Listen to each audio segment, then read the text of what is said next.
We're joined by Norman Swan, presenter of RN's Health Report and the ABC's Coronacast. And welcome back 2021. Norman Swan, we're still talking about it all.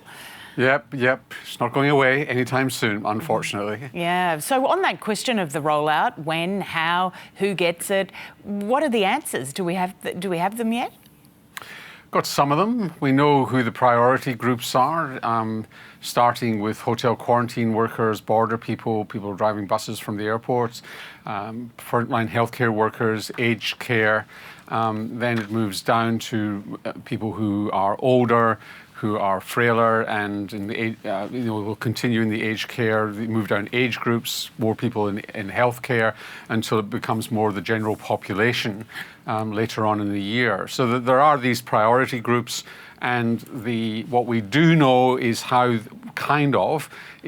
the first priority groups will be dealt with. So in aged care, there will be teams going into aged care centres, so the facilities, so people they will not have to move. People will go into them. That's the responsibility of the Commonwealth. State facilities, the responsibility of the states. Each state has nominated hospital hubs where you will go in this first priority group, but probably subsequently in the other priority groups as well. I won't list them because there's a lot of them, but also it might change. So you need to go to your state government's website.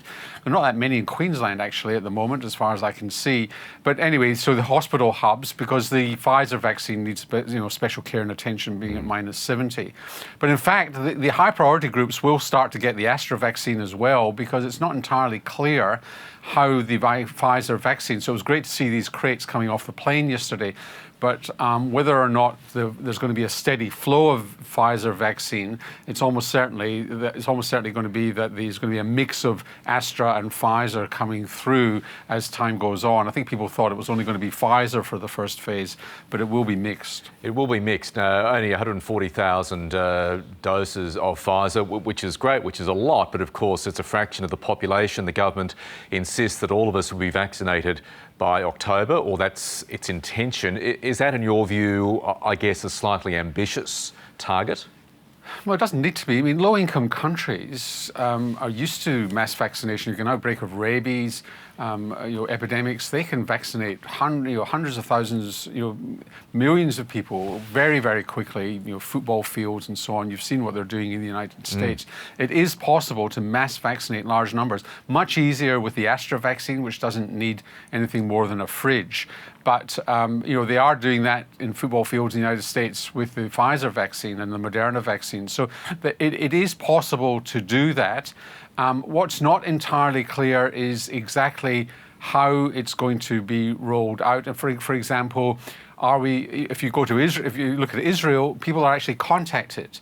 You're on a text list. So if they get to the end of the day with the Pfizer vaccine with a high priority group, they can text people in lower priority groups to say you're free to come in at 5 o'clock, and we'll be able to immunize you. I'm not sure whether that's going to happen here. It's because it's not entirely clear. But general practice, pharmacies, those GP respiratory clinics that we saw where we're doing testing, they'll be doing immunization. That sort of thing will be rolled out. The Commonwealth has said there'll be about 1,000 access points for immunisation, yet to be seen. But, a lot of us have got to be immunised. It's not just 70 or 80%, 90% of us have really got to be immunised.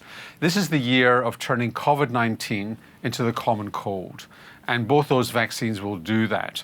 Pfizer will be much better at reducing transmission, but they'll both turn it into the common cold. What we've got to think about now is 2022, because we will need booster shots and we will need different vaccines developed for the new variants. Yeah, and you're talking about AstraZeneca. How come it hasn't been finally approved yet? Well, the clinical trials for AstraZeneca are a bit of a dog's breakfast. They've kept on adding on to it. Dog's breakfast is perhaps a bit cruel, but they've changed their trials as they've gone on. They were late in accruing people over 65. There's data that hasn't been published that the TGA is looking at. And also there's this conundrum about dosage, because the dosage studies were not done well. And it looks as though if you get a half dose followed by a full dose, you get 90% effectiveness. I doubt that they'll approve that because the data are not that strong. But there's quite strong data that if you wait 3 months you get 90% effectiveness. So the thing to watch out for with the TGA approval, and I think this is what, I've got no inside knowledge, but I suspect this is what they're mulling over, is what dosage regime are they going to approve? Because if they approve one that's 3 months, there are risks attached to that, then you will get up to the sort of Pfizer performance with the Astra vaccine. It looks that way anyway. Norman Swan, as always, great to get your insights, and welcome back to News Breakfast for another undoubtedly busy year. Always my pleasure.